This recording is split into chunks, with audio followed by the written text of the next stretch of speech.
So anyway, so we do something that most people in America no longer do. What do you think that might be? We sing with other people. We actually sing together. I was reading an article about the loss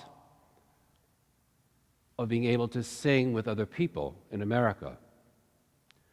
They did a survey of what people sang with other people, and most people sang nothing with other people.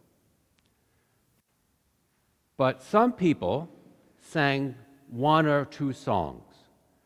What do you think those songs are? Happy Birthday, Happy Birthday, and At the Ball Game. The national anthem that no one can really quite sing. It's either one or the other, but mostly none. What a gift it is to be in a place where people sing. Because it takes you out of yourself. It connects you to the neighbor you're supposed to love. It immerses you in an experience that is both bonding with the other people and sacred. And I think that we are often far more open to the power of the Spirit when we're singing. We can't control the Spirit, but I think we're more open to that. There's something wonderful and poetic about that. And hymns are vessels that we pour things into. We pour memory into. We pour longing into. Sometimes we pour grief into. We pour a collective culture into. And that we pour things into the hymn, and the hymn changes, and it becomes important in your life. And it might not be important in somebody else's life. And your relationship with that hymn or song might change over the course of your life, no matter who comes into your life or who goes out of it. I want to read to you the words of a hymn, of a song, that I had recently heard that I had not thought of in a long time. And I have a very sort of powerful memory of this song being sung in church.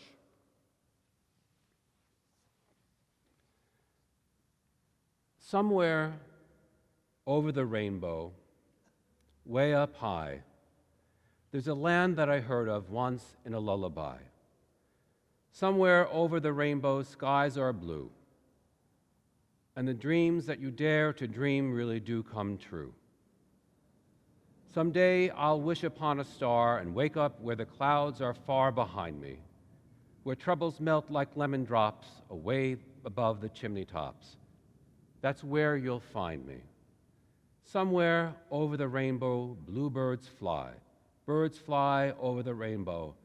Why then, oh why can't I? Someday I'll wish upon a star and wake up where the clouds are far behind me, where troubles melt like lemon drops away above the chimney tops. Somewhere over the rainbow, bluebirds fly. Birds fly over the rainbow. Why then, oh why can't I? If happy little bluebirds fly beyond the rainbow, why, oh why can't I? I don't know what elaborate strategy I would have to come up with to get the gentleman of our music department to allow me to have that hymn in church. Not because they're rich, they love the tradition. See, he's shaking his head, absolutely not. But I want to tell you a story about the power of a hymn and how it marked people's lives and it changed them. The people of St. Luke in the Fields in New York City, where I originally came into the church, lost their church. Their church burnt to the ground. And after many years' struggle, they rebuilt the church. And it's a gorgeous, gorgeous building on Christopher Street in Greenwich Village. And they opened the church, and then people started to die. One by one, the young men in the congregation started to disappear. One by one, they came to church with obvious signs of illness.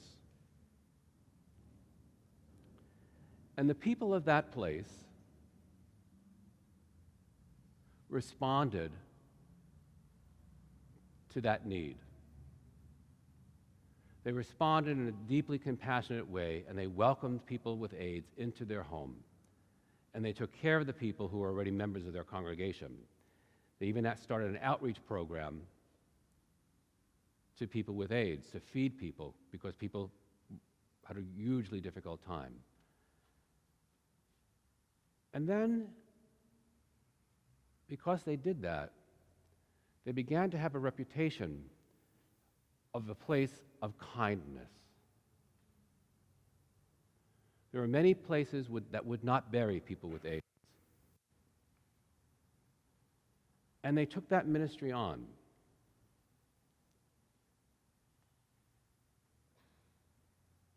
One of the last year, maybe 1988, maybe, I remember looking at the service book, they had 50 funerals. 50 funerals for people with AIDS.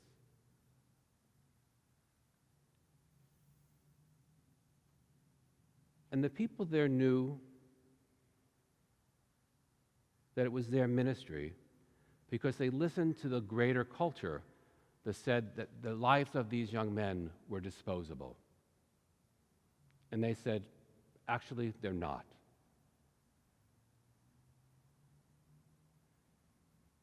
And each and every week, there were funerals and hymns were sung. And people who weren't so sure about the life of the church were welcomed. And sometimes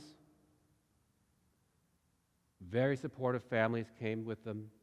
Sometimes families who were bewildered came. And sometimes there were no families.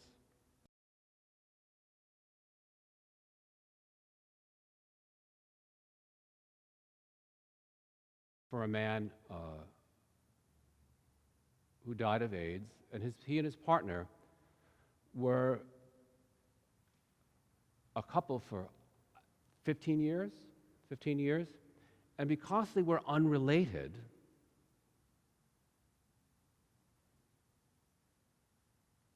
the man who died's family came in and completely locked this man out of his partner's death. He never saw his partner die or dead, never saw the body, locked out of his house. And the people of St. Luke's welcomed this man. And the priest at that time was a sort of very zany woman priest. She's a terrific person, very sort of fly by the seat of your pants. But she was the right person at the right time because she was a person of deep, deep compassion. And so she would tell people, oh, of course you can have over the rainbow at your funeral. Of course. And it happened a lot. But I remember the church was packed. And people, this vessel of a hymn, this sort of silly commercial hymn, became something that spoke deeply and powerfully of the love of God. That this person whose life was seen as disposable, this couple whose relationship was seen as disposable, was lifted up and honored in the very heart of the church.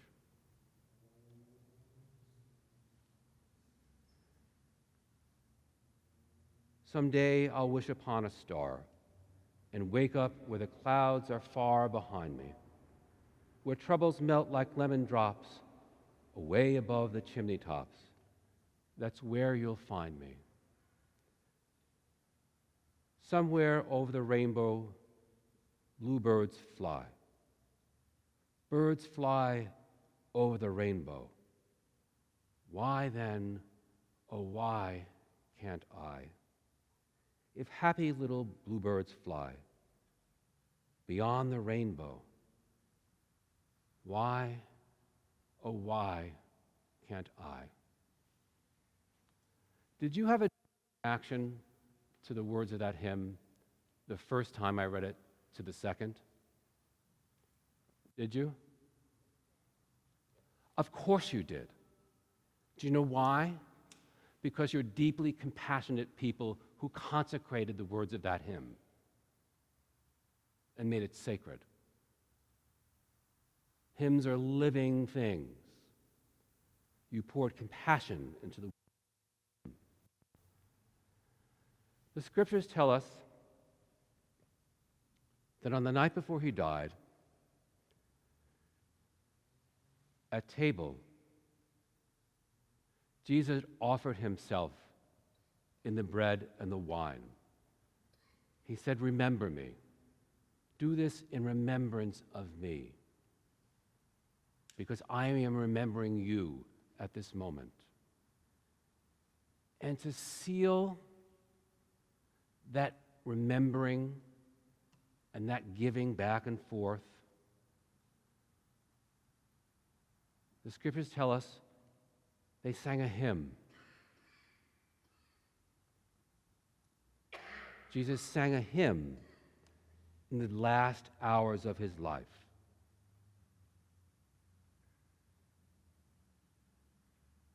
When you sit at the Passover table, it's not so different than sitting at the Thanksgiving table. You bring all the other Thanksgivings with you. You bring all the other people you ever had dinner with on Thanksgiving, both the living and the dead, the good and the bad. They are all present in memory. Passover was like that, still is. And Jesus brings all of that to his table, and he sings a hymn in praise of God to consecrate that moment. We're not sure, but the best scholarship, the very best scholarship, thinks that it was probably Psalm 118. Anybody remember Psalm 118? We were shouting it here on last Sunday, at Palm Sunday. And on Easter Sunday, we'll sing it again.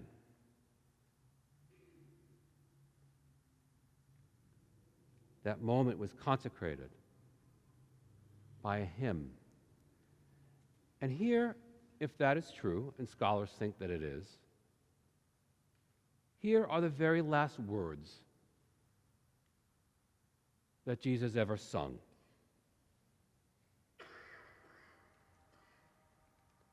"Oh, give thanks to the Lord, for God is good. For the steadfast love of the Lord endures forever." The steadfast love of the Lord endures forever. And earlier in that hymn, he sang, "I shall not die, but I shall live, and I will recount the deeds of the Lord."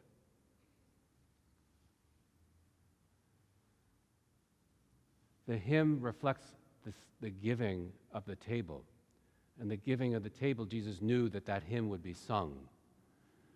Jesus' giving of himself, asking us to remember him, and remembering us in that giving,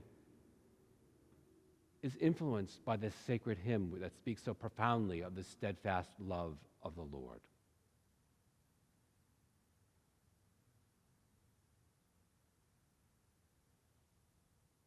This night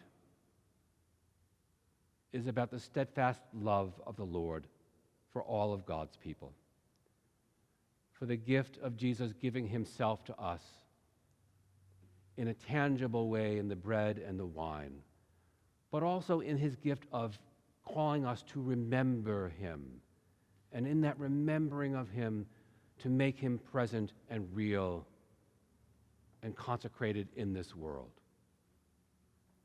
We remember him as he remembers us.